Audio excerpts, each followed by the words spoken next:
హైదరాబాద్ లక్నవాడ నుండి ఆ రాత్రి 11:45 ఒక నాన్ ఏసీ బస్సు బయలుదేరింది. మార్కెట్ దగ్గర బోర్డు పాతదైనా హైదరాబాద్ విజయవాడ అనే మాట అందరినీ నమ్మేలా చేసింది. బస్సులో సుమారు 28 మంది ప్రయాణికులు ఉన్నారు. పడమటకగా గాలి చల్లగా ఉంది. రాత్రి నిశ్శబ్దం, తెల్లని వీధి దీపాలు. బస్సు స్టార్ట్ అయింది. బస్సులో ప్రతి ఒక్కరికి తన కథ. ఒక న్యూలీ మ్యారీడ్ కపుల్, 2 స్టూడెంట్స్, చిన్న కుటుంబం, 2 బిజినెస్ మ్యాన్, టెక్ ఎంప్లాయీస్ మరియు మధ్య సీట్లో సతీష్ అనే వ్యక్తి. తన ఫోన్ ఛార్జ్ అయిపోయి కిటికీ బయట చీకటిని చూస్తూ తన తల్లిని చూడటానికి ఎలా వెళ్ళబోతున్నానో ఆలోచిస్తున్నాడు. ఆమె ఆలోచిస్తున్నాడు. ఆమె ఆరోగ్యం బాగాలేదట. కాబట్టి తొందరగా వెళ్ళాలని బస్సు ఎక్కాడు. బస్సు నడుస్తోంది. మెల్లిగా హైదరాబాదు లైట్లు దూరమవుతున్నాయి. ఉప్పల్, వనస్థలిపురం, పురుషోత్తపట్నం వరకు చాలామంది నిద్రపోయారు. సతీష్ కళ్ళు మూసుకున్నాడు. అయితే ఓ గంట తరువాత ఒక వింత దారిలోకి బస్సు మళ్ళింది.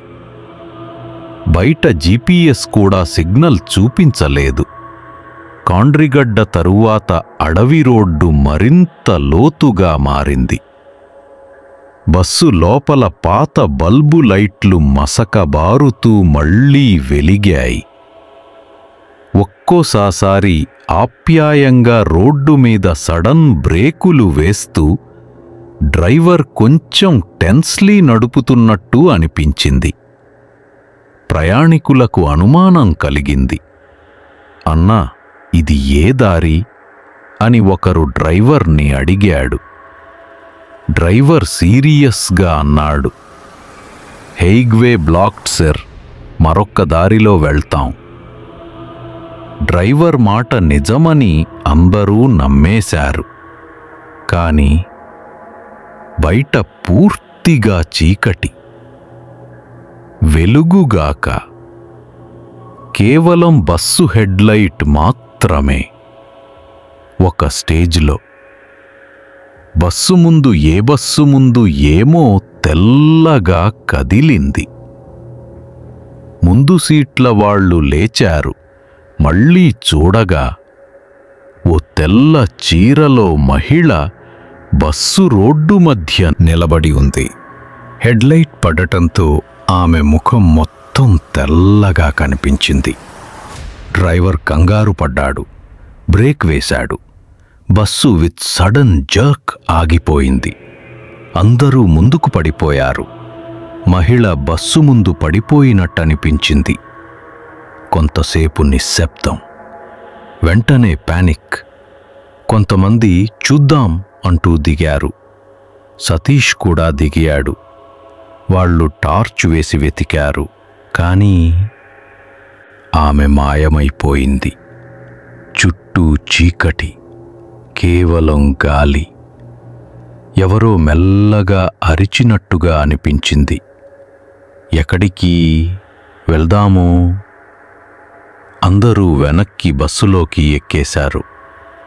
డ్రైవర్ ఇంజిన్ స్టార్ట్ చేశాడు. బస్సు ముట్టడం లేదు. మళ్ళీ స్టార్ట్. మళ్ళీ ముట్టడం లేదు. సైలెంట్. అప్పుడే బస్సు వెనుక చివరి సీట్లో ఎవరో కూర్చుని ఉన్నట్టుగా కనిపించింది.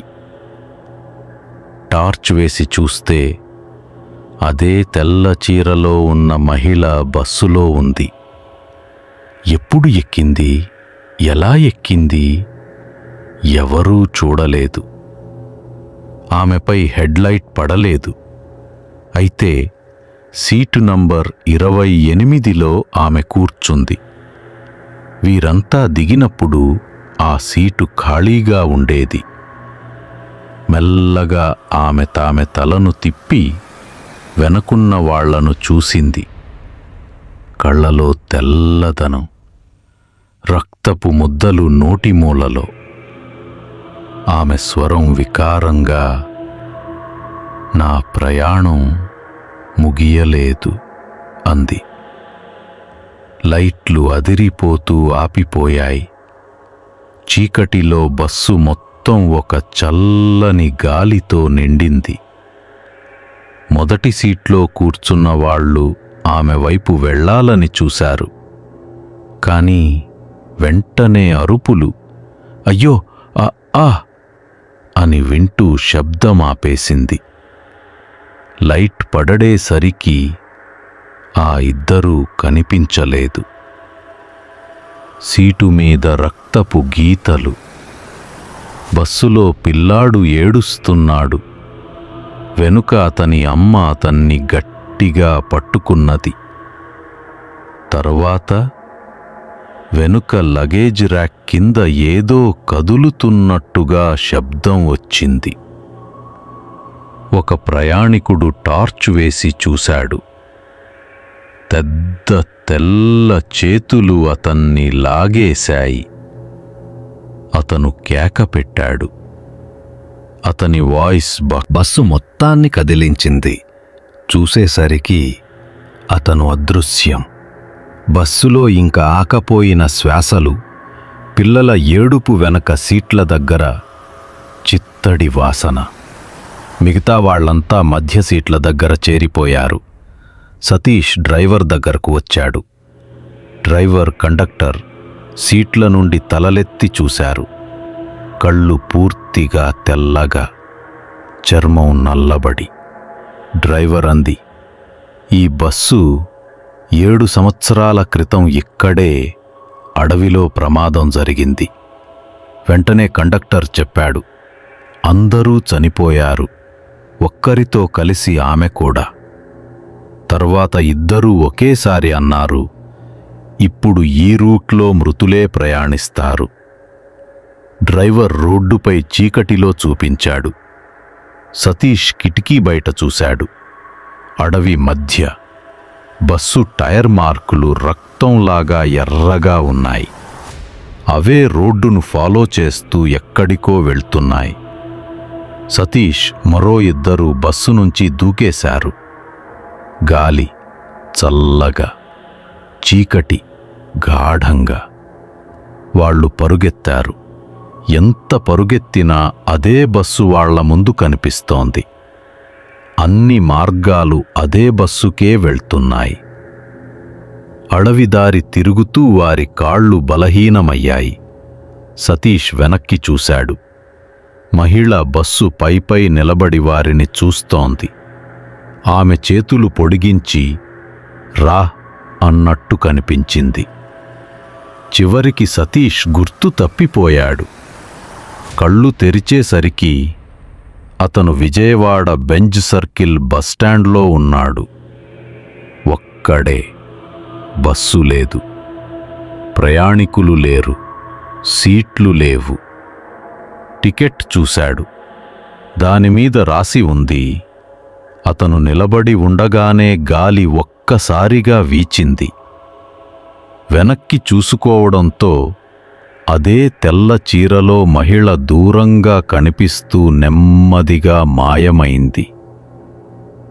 ఇంకా ఆ రాత్రి గురించి సతీష్ ఎవరికీ చెప్పలేకపోయాడు. ఇప్పటికీ అడ్డంకి, నార్కెట్పల్లి రూట్ రాత్రిళ్ళు బస్సులు అడవిలో ఆగవంటారు. డ్రైవర్లు చెబుతారు, ఆమె ఇంకా ప్రయాణిస్తోంది. ఈ రూట్లో రాత్రి ప్రయాణిస్తే ఇది నిజమో అబద్ధమో మీరు నమ్మినంతవరకే. కథ నచ్చితే లైక్ చేయండి, షేర్ చేయండి, మరియు మా ఛానల్కు సబ్స్క్రైబ్ చేయండి. నెక్స్ట్ పార్ట్ కావాలంటే కమెంట్ చేయండి.